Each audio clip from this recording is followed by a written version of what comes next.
guys, I'm Renee. I'm an epilepsy warrior from WA. Happy Mother's Day to all those celebrating, all the mums out there with epilepsy and all the mothers of children with epilepsy. Today I'm going to talk about being a mum with epilepsy. I have, as I've said in many other videos before, I've had epilepsy for 30 years and I didn't have my first children until I was 35. I waited a long time to get my seizures under control before I started trying to have children. But as a mum with epilepsy, that fear is always there. Thankfully, my medication managed to control my epilepsy, so it was safe for me to have children. We managed to get my Epilem down so low that it didn't affect my children, touch wood. But in my second pregnancy, I did have a seizure while I was 6 months pregnant. And thankfully, I didn't stop breathing. It was a tonic-clonic. I felt it coming on.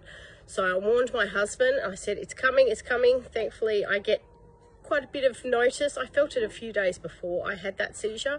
And I told him it was coming. He called the ambulance straight away. Usually, I don't go in an ambulance, but because I was worried about the baby, I told him definitely call an ambulance. But everything was safe. Everything was okay. And she turned out perfect. But the funny thing is, all the years I have had epilepsy, I've had epilepsy for 30 years, I have never really been afraid of dying, although it's a real possibility. And I was told many times that I was going to die young because my seizures were so out of control and I was having so many. The fear of dying was never there. I was never afraid. If I died, I died. You know, that's what would happen. But once I had children, oh, the fear, the wave of fear hit me because I had something to live for.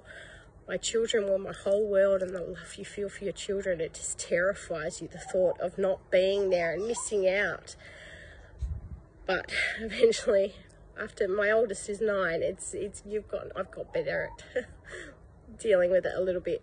And from an early age, I have taught my children what to do in case I have a seizure. I do wear an Apple Watch, so if I was to have a seizure, it's going to call straight away to my husband or 000 if he doesn't answer. And she knows, thankfully, what to do, to call Daddy straight away and to call an ambulance. But it was a very, very real fear for me when they were very young. If I was home alone, what would happen if I had a seizure? What would happen if I took them to the park and I had a seizure and we were alone? It took a long time, but thankfully my girls are 7 and 9 this year, so they're a bit bigger now, so the fear has sort of got a little bit better. But it is a real struggle for a mum with epilepsy. It's not all sunshine and rainbows. We have been blessed, thank goodness, that I haven't had a seizure now. This year it will be 8 years, but not everyone's as lucky as I am. Anyway, I hope this little bit of history about my struggles will help you to realise what you're going through and that you're not the only one out there struggling with epilepsy. And it is real, and it's not just about taking medication. My epilepsy isn't gone because I'm not having seizures every day, believe me. I wish that was the case. I will be on this medication for the rest of my life. And tomorrow, if there's a shortage, like what happened with COVID, it's a really scary factor. It's a really scary fear. People watch those scary movies like Armageddon or Deep Impact. Well, tomorrow, if the end of the world comes and I can't get my medication, I'm in real trouble. It's something to really worry about. But I mean, I'm a warrior. I worry about everything. Anyway, take care. I hope this information was helpful. Take care. Stay seizure safe. Bye.